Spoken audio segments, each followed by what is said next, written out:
Ia seorang bocah 13 tahun. Rambut merah, berkacamata tebal, wajah polos. Tapi di balik penampilan itu, tersembunyi sesuatu yang mengerikan, sesuatu yang akan mengejutkan seluruh Amerika. Pada musim panas tahun 1993, seorang balita berusia 4 tahun ditemukan tewas secara brutal di hutan kecil dekat rumahnya. Dan pelakunya adalah seorang anak yang dikenal penyendiri dan pendiam.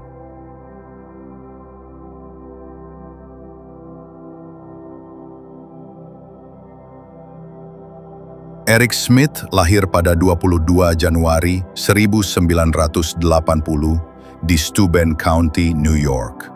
Ia dibesarkan dalam keluarga yang secara lahiriah tampak normal. Tapi Eric berbeda. Sejak kecil, ia sering dijadikan bahan olok-olokan karena penampilannya. Anak-anak di sekolah mengejeknya karena telinganya yang besar, kacamatanya, dan rambut merahnya. Ia tak punya teman dekat.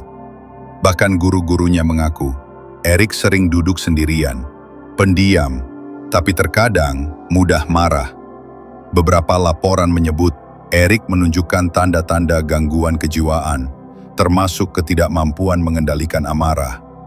Namun, tak ada yang menyangka bahwa suatu hari amarah itu akan meledak dengan cara yang mengerikan. Tanggal 2 Agustus 1990, Derek Roby, bocah 4 tahun, sedang berjalan sendiri ke taman, tempat biasa anak-anak berkumpul untuk acara musim panas. Hari itu, ibunya sedikit ragu melepasnya, tapi akhirnya membiarkan Derek pergi sendiri. Itulah terakhir kali ia melihat putranya hidup. Eric Smith melihat Derek dan membawanya ke daerah hutan kecil. Tanpa alasan yang jelas, Eric mencekik, memukul dengan batu besar, dan memperlakukan tubuh Derek dengan kejam. Semua karena ia ingin melampiaskan amarah. Ia lalu meninggalkan jasad Derek begitu saja dan pulang dengan tenang, seolah tak terjadi apa-apa.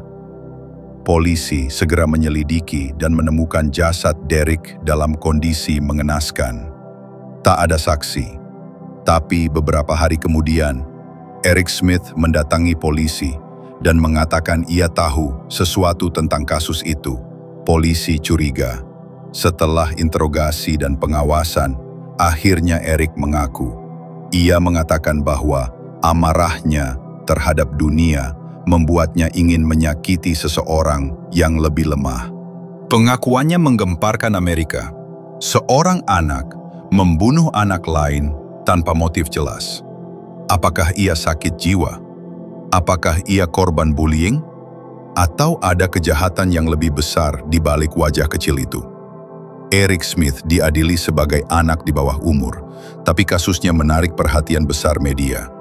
Banyak orang mempertanyakan, bagaimana memperlakukan anak pembunuh?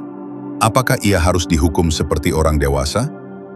Pada 1994, Eric dinyatakan bersalah atas pembunuhan tingkat 2 dan dijatuhi hukuman 9 tahun hingga seumur hidup di penjara anak-anak.